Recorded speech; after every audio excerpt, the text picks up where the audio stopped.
let's go back and look at this. When I had an even number of data points, I didn't circle any points. I just put a line here, and I put a line here, and I put a line here. But when I have a middle, I circle the point, and I disregard it for the other part of the data. Where here, where I put the line, I didn't circle any, so when I did my middle of these two, I counted this 9 with the lower half, and I counted this 9 with the upper half. So I didn't discard the 9, I counted both of them. Same thing here. When I have a middle number, I discard that 35. I don't count it with either the lower half or the upper half. It is the exact middle. So I'm going to look at this. I'm going to get the middle of those numbers, and then I'm going to look at this. And I don't count the 35 on either one of them. Okay? And so now I can draw my box and whisker plot, and I can find out what my range is and all of that. All right? So here, I'm going to do tens this time. So 10, 20, 30, 40, 50, 60, 70, 80, and 90. Just because I don't want it to be too crowded. So I'm just going to take some guesstimations here. So I've got 25 is my low number, and I'm going to just put a dot there, but I'm not going to draw a whisker. And then 31 is Q1, so I'm going to put a line at 31, above the 31. And then my median is 35, so I'm going to put a line there. And then my Q3 is 55, so I'm going to put a line at 55. And then I'm going to draw my box. Okay, so this is 31, this is 35, and this is 55. And then my highest number is 84. So I'm going to put a dot at 84, but notice I'm not going to draw my whiskers yet until I find out if I have an outlier. So now I'm going to do my range and my inner quartile range. So my range is going to be 84 minus 25, which is going to be 84 minus 25, 59. And my inner quartile range would be, oh, I forgot to label these points.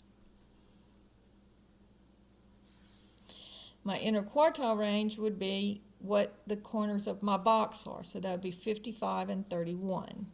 So this is going to be equal to 55 minus 31. So 55 minus 31, and that's 24. So then to see if I have an outlier,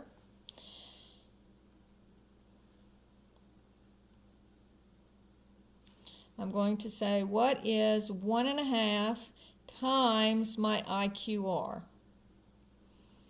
So 24 times 1.5 would be 36.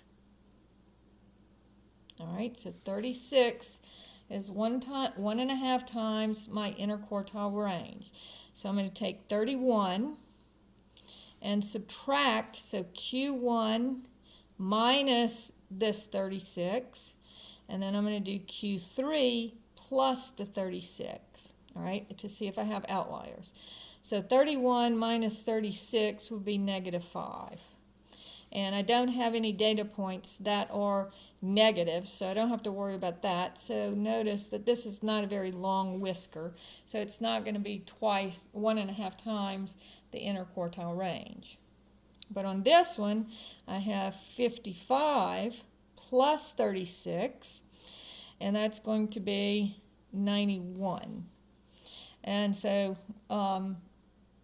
that means that 84 is also not an outlier. So now I can draw my whisker over to 84. All right. Now, if my 84 would have been an outlier and it would have been greater than 91, then I would not have a whisker on this side.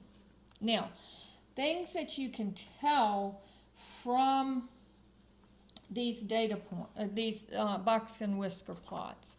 Let's look at a couple of things. If we're comparing these two classes and seeing where they are, the first thing that you want to notice is that the median of this one is higher than the median of this one. So as far as the median score is concerned, this one is higher. Also notice that if I look at my interquartile range, this one is only 3.5, and this one, the interquartile range, is 7. So the interquartile range of this one is twice as big as the interquartile range of this one. So that tells me that my data is also more spread out. So their median is higher and the data is more spread out. Now the range is the same. So the highest number and the lowest number on these two particular data sets happen to be the same. But notice, again, it shows you the spread of the data, and it also shows where the median is, okay? So that is the basics on the interquartile range and on the box and whisker plot.